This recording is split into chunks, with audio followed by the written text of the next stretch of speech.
biggest South Asian media group, Y Media. The Alberta government is considering new legislation to prevent the federal government from going directly to municipalities and providing funding for projects such as hosting and transit.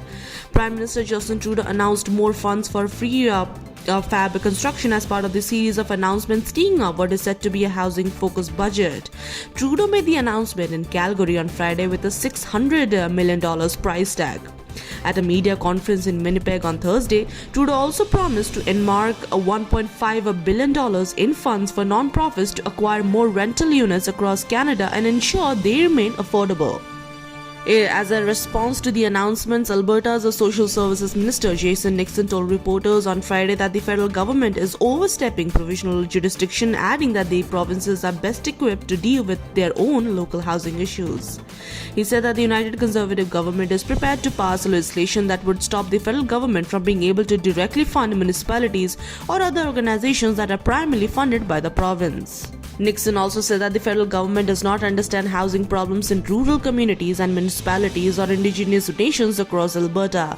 He told reporters that he wants more transparency on how the federal funds will be dispersed, including if the funds will be dispersed based on population size or not. He also noted that the federal government's restrictions on what type of housing needs to be built in order to access the funding will make housing more unaffordable for Albertans.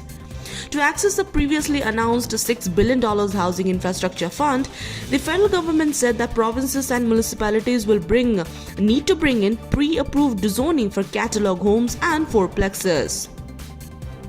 Nixon's statement comes at a time when cities and towns across Alberta are experiencing a housing crisis. According to the 2024 rental market report published by the Canada Mortgage and Housing Corporation, Calgary's rental vacancy rate fails and sits at 1.4%, now on par with Toronto at 1.5%. The average rent for a two-bedroom apartment is around $1,695 a month, up by 14.3% over a year. Biggest South Asian media group, Y Media.